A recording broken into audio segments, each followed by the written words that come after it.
My Gavan and Melanine, and well met indeed. I'm Eric Galladrathan, the head of Divide and Conquer, and welcome back to Divide and Conquer as we continue on as Gondor.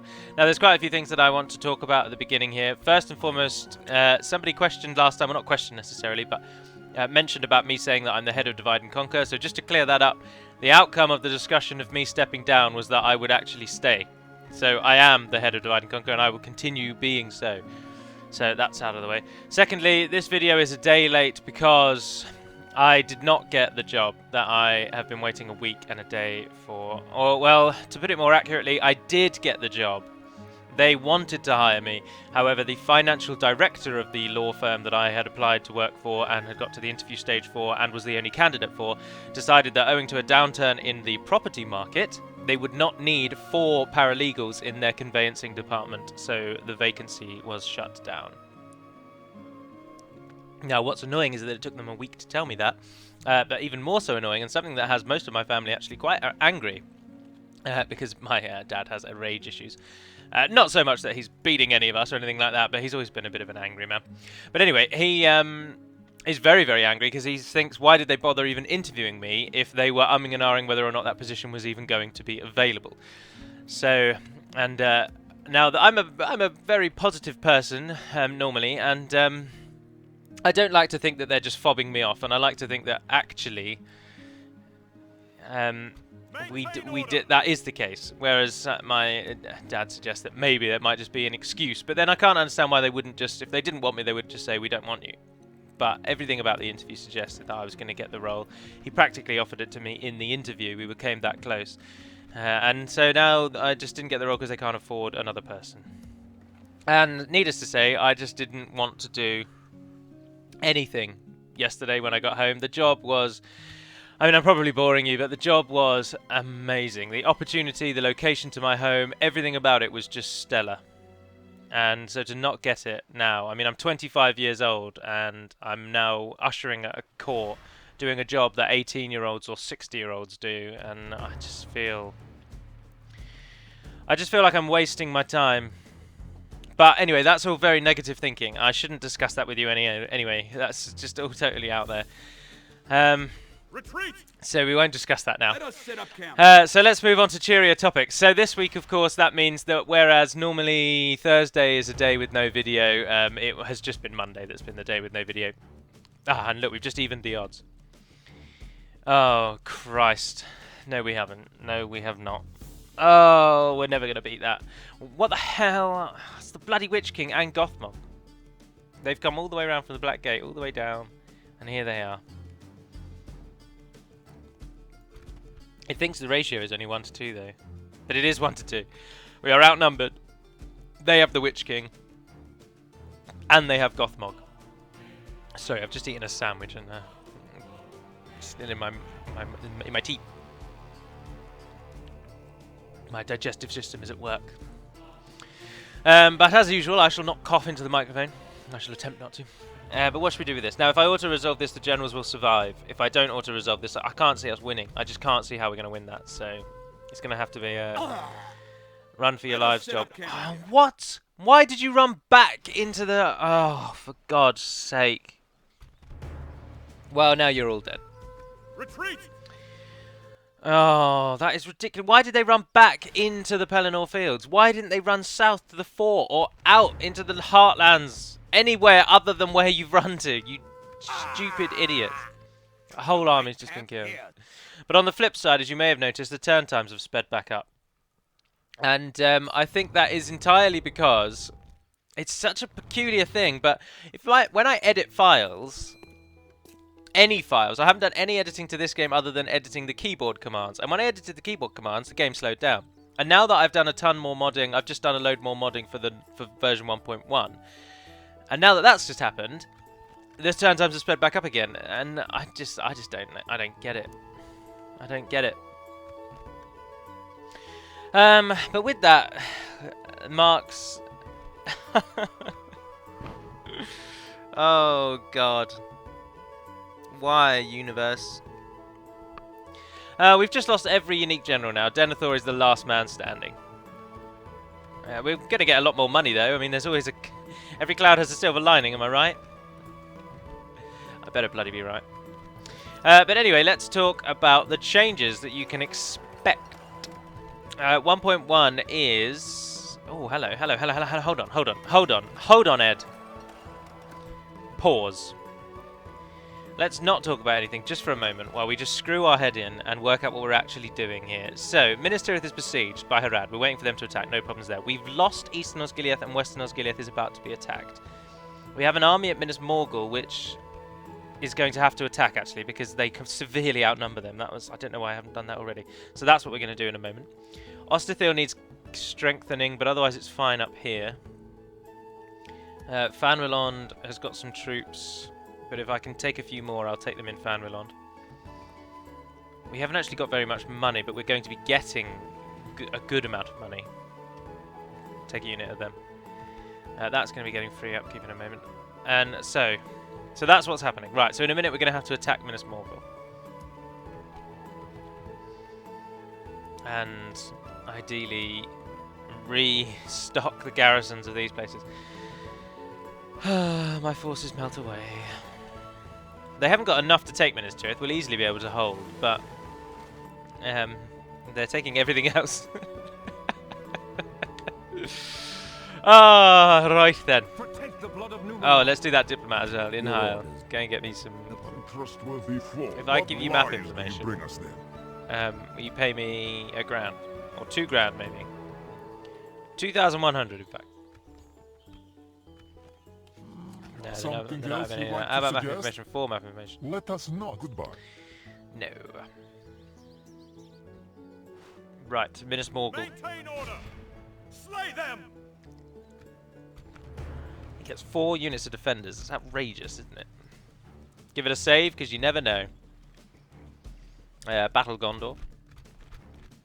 Right, so 1.1 is now really close. We've done every single thing that we want to do. Hummingbird's just got one last little thing he wants to do to Umbar.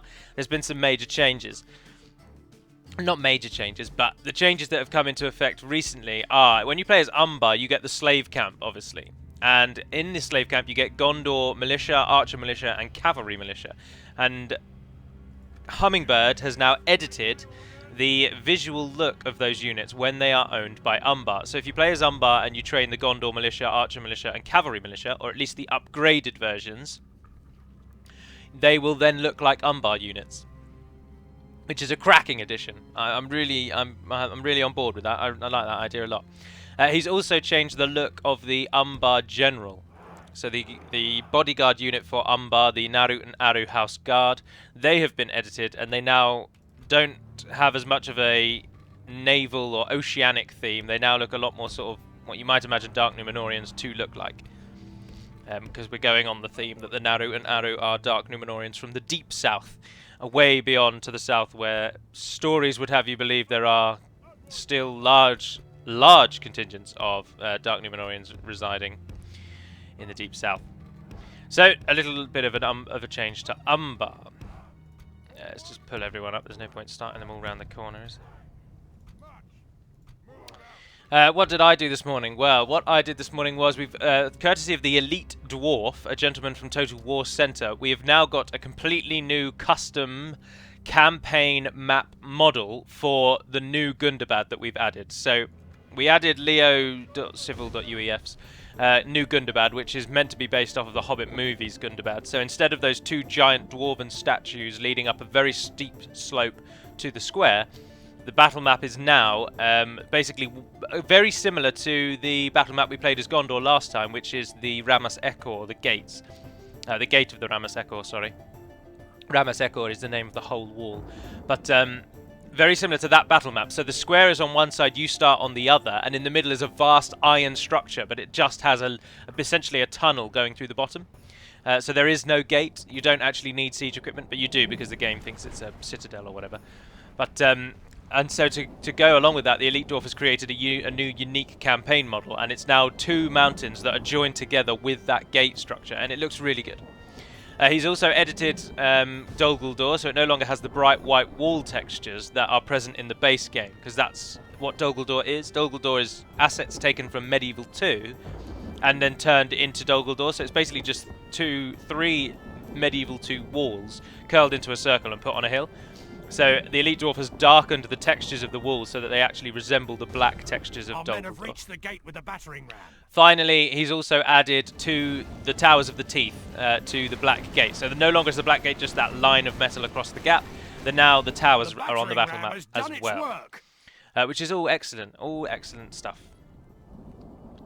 So that was all added by him. I've also edited the city centre flag for the Northern Dunedain, and they now have their own unique one with the old-fashioned symbol of the reunited kingdom, or the old-fashioned symbol of the united kingdom of Arnor and Gondor. So it's a very neat-looking tree. So if we go to the Peacekeepers, sorry. The Peacekeepers have the Gondorian tree, where the tree is completely out. But the old-style one, the tree is encased within like an arch kind of shape, and the stars dot around it. So that's the one that we now use. Well, that's the one that we use on the Cardinal units as well. And I took it directly from the Cardinal units and pasted it onto a dark green flag, and that's basically their flag. So that's changed. How are we going to break in here without taking too many losses?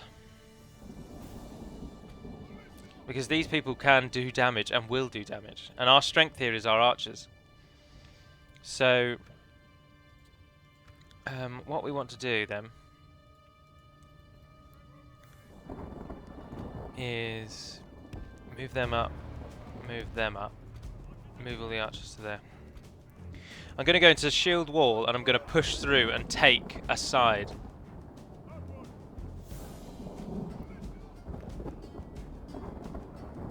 Don't go any closer than the... Yeah, that'll do. Where are the ones coming up? They're on their way. They're here. And they're here.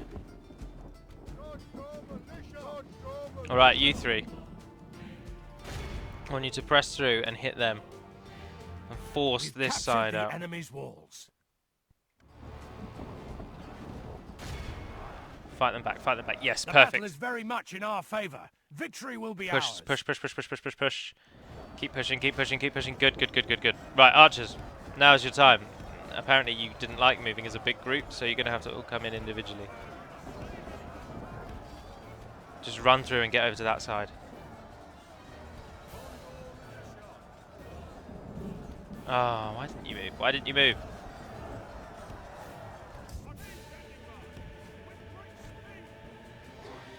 Oh, what on earth is happening here then?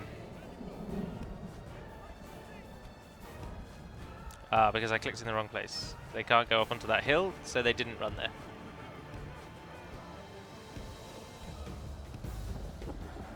Alright.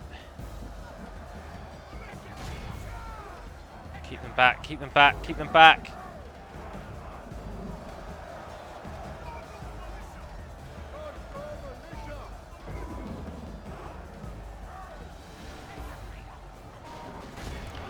There we are. Keep going.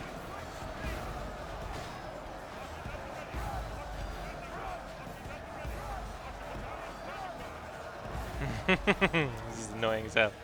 I have to click about 1 million times for every unit.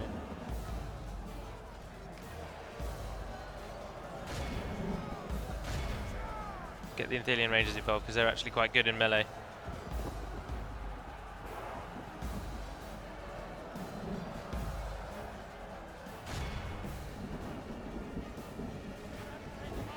Start hitting them in the back. The battle is very much in our favor. We've lost almost as many as they have.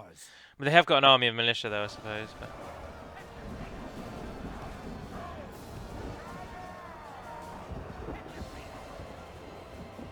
is that all of you over there? Yeah, it is, isn't it? We've lost loads of Athelians. Oh, come off it.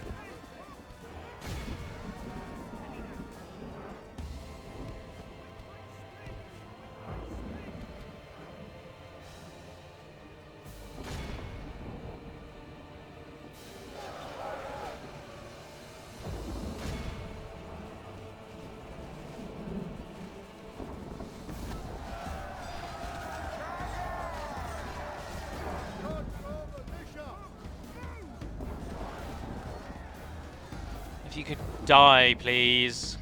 Or just get out of the way. And our archers can actually do something. I hate this battle map. I absolutely hate it. For defending and attacking, it's just useless. Are they running away? No, they're fighting on. Well, some of them are running away. Only half the enemy force remains. The battle is very much in our favor. Is the enemy Victory general will coming? be ours. Yeah, no, there he is.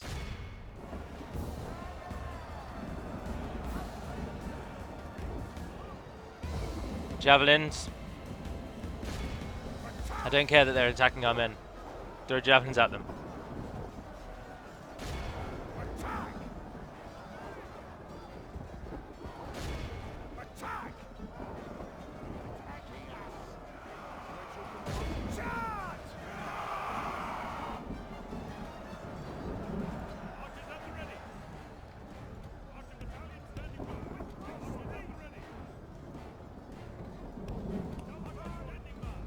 This hasn't really gone very well, has it? Let's be honest. Let's not be around the bush, let's not lie to ourselves. A changelog for version 1.1 will be included in the description of this video, so you can have a read. Is very much in our favor. Victory will be ours. Because there's a lot of stuff that's changed recently and I can't think of it all off the top of my head.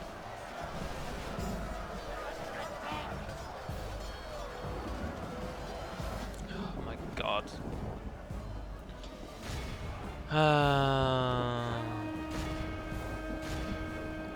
It's the problem with this battle map. You can't use your archers at all. We've had to kill almost our entire melee force just taking this stupid city.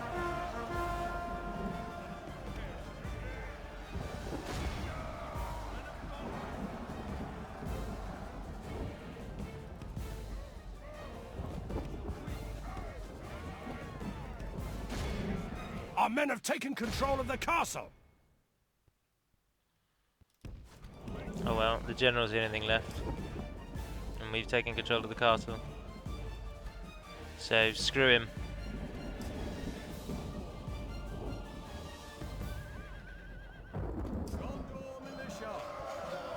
He's in there somewhere.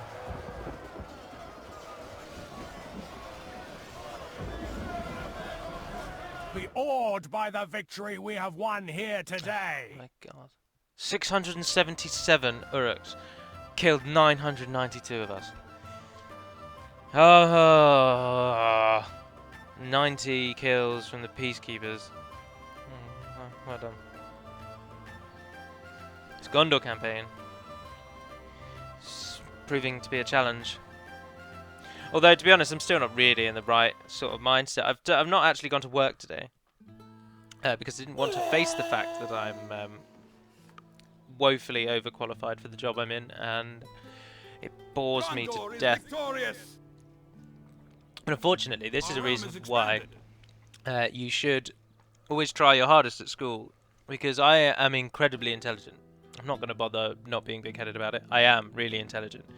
I consistently got incredible grades. I am just generally intelligent. But at university, I didn't try at all. Didn't put any effort in whatsoever. Because I'd spent my whole life never putting effort in. And so never felt like, why would university be any different? And I got burnt, and I came out of university with a 2-2. And now I heavily regret every action I took at university in regards to that. Because if I hadn't have got a 2-2, I could easily have moved into the field I've now trained 4 years of my life to get into. But as it stands, I can't get into it because my grades aren't good enough. I've got no experience, and I can't get the experience because my grades aren't even good enough for the lowest rung of the ladder.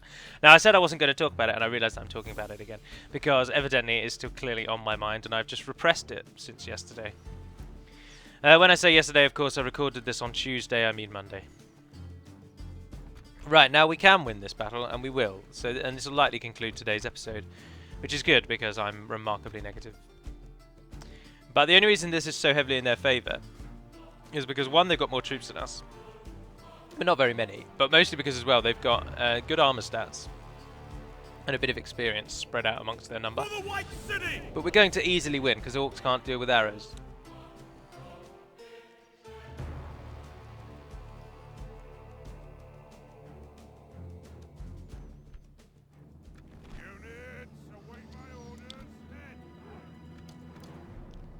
Right, so we'll go with a standard arrow fire pattern.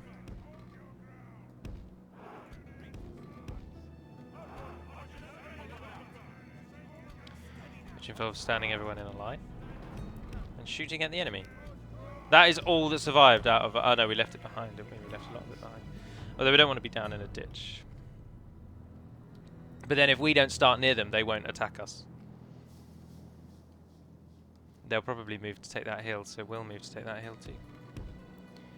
And then we'll knock them down. The enemy have brought up more men. Oh, look, they're coming in from over there. Let's run and try and deal with them. Yeah, because the main unit is running away. Stupid, they're going to have to come over and get involved when we start shooting them. Go on, go and entice them over.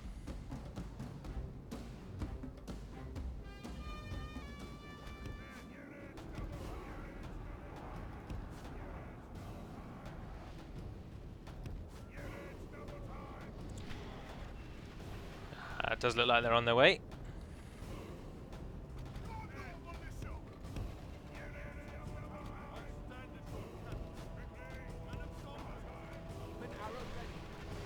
Keep up the fire. We killed 10% of them.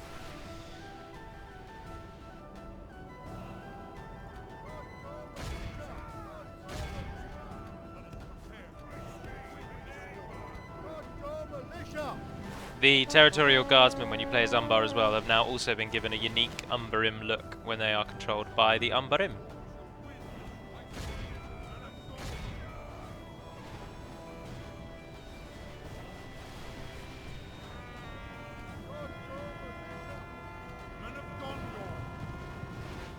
You wasted your charge because they got involved. Bugger. You killed 20% of them now. And what of the others? Still a ways away yet. The cavalry unit that came with this army is with the other team as well. The main force have got the Haradrim cavalry unit.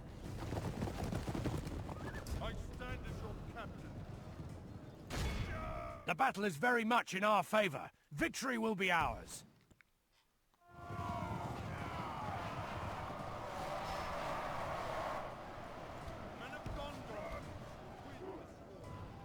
Oh look, they have blue sprites when the horse is far away. It's another thing that needs to change, really. Gondor bodyguard sprite.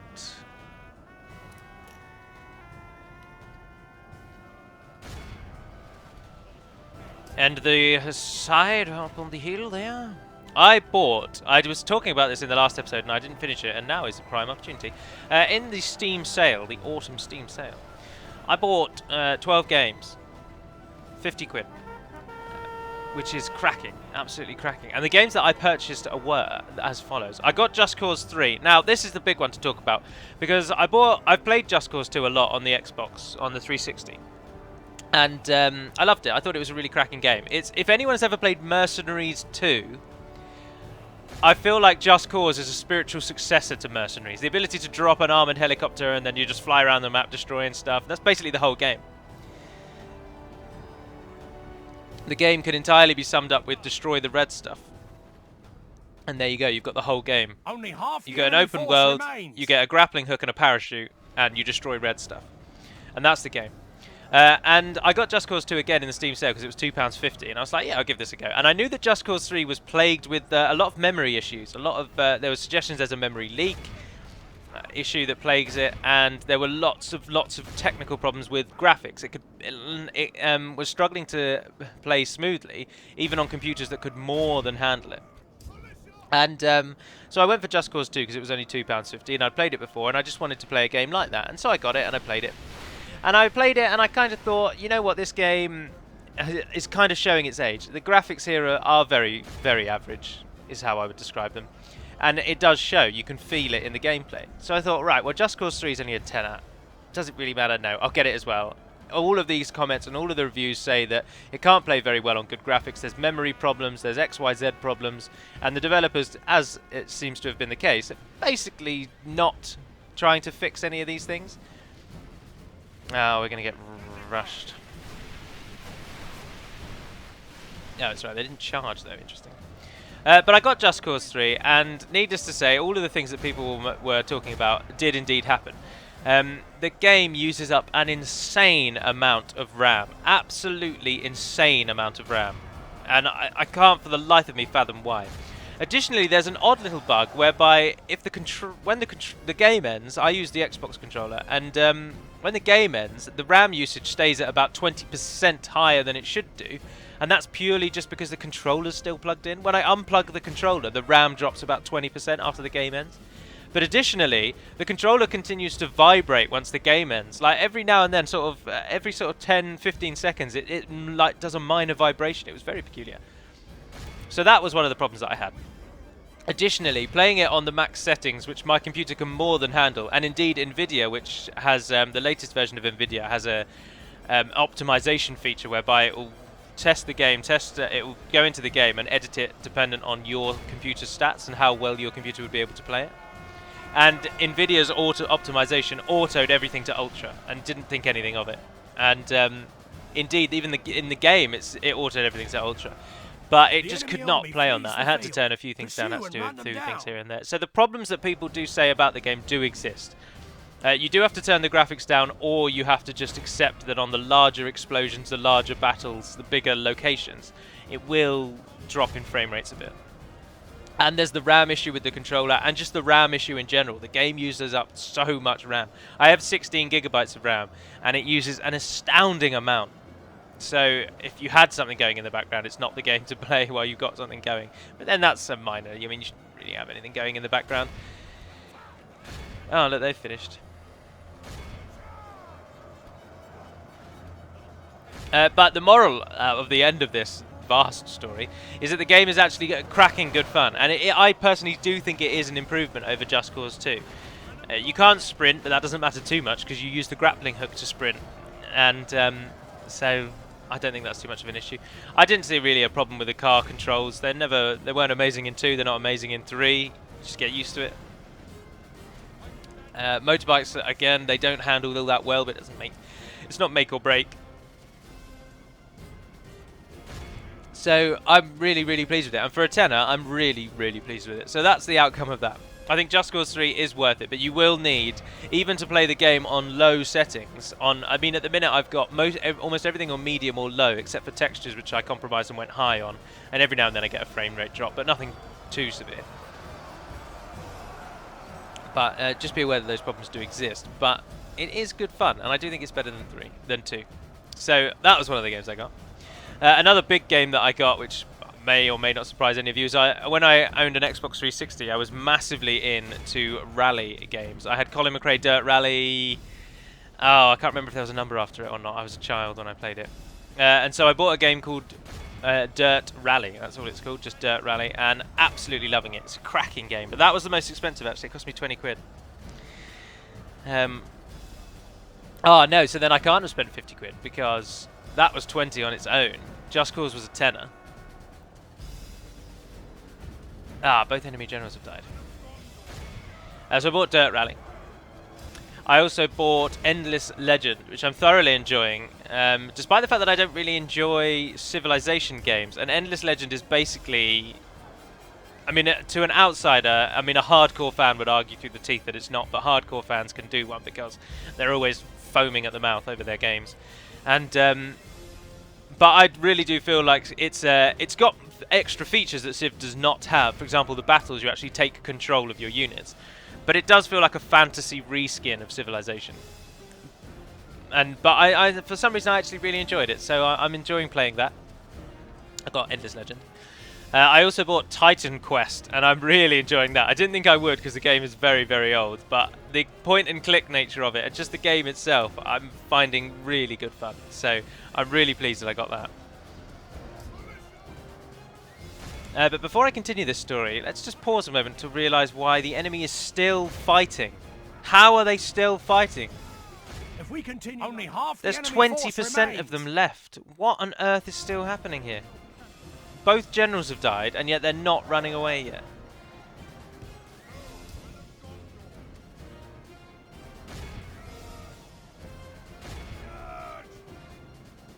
No, actually, I'm going to update you all now and change what I said.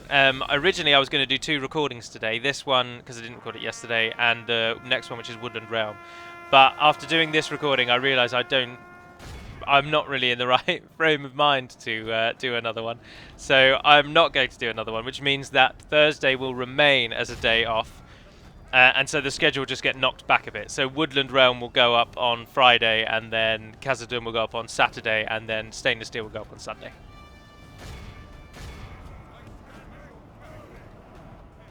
So just prepare for that. These archers, why are the archers not breaking? Everything I know about this game would suggest that archers have A, terrible morale, B, terrible defense, and the general in this battle, both generals have died, and I keep charging them, and yet they're just not breaking. The enemy army Oh, the field. finally. Pursue and run them down. Now go to ×6 and just capture as many as you can.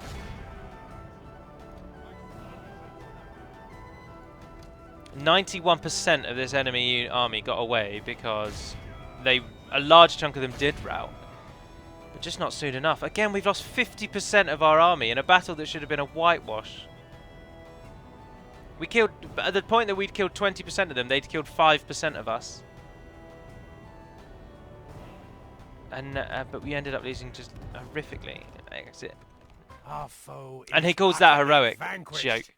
Let all who remember 208 this kills day by the Athelian Rangers. Well done, remember it archers, as the usual. Have another piece of gold.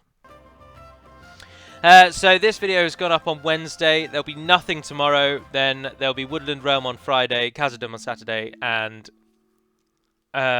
Stainless Steel on Sunday. And then the next section of that Heroes one will just come when I can do it next week. Because I probably won't do it this week, I'm not going to lie to you. Mostly as well because this weekend I hope to do a little bit of interesting modding relating to version 1.1. But I can't give you any promises on that. So that's what's going to happen. And I can only apologise. I should have taken another day before I started recording. I didn't really realise how... well, I did know because I took a whole day off. Oh, I'm very disappointed. Basically, I have been rejected from around 25 to 26 jobs in a single year now.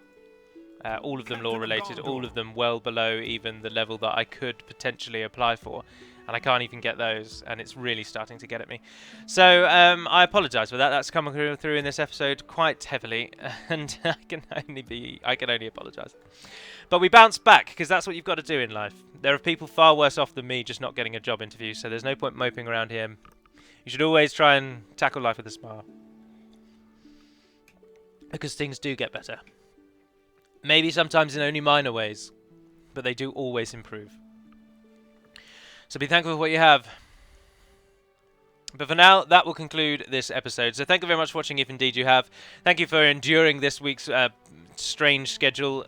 I say that mostly for my own part, because I hate breaking my schedule, because I'm a man who likes order and organisation so much.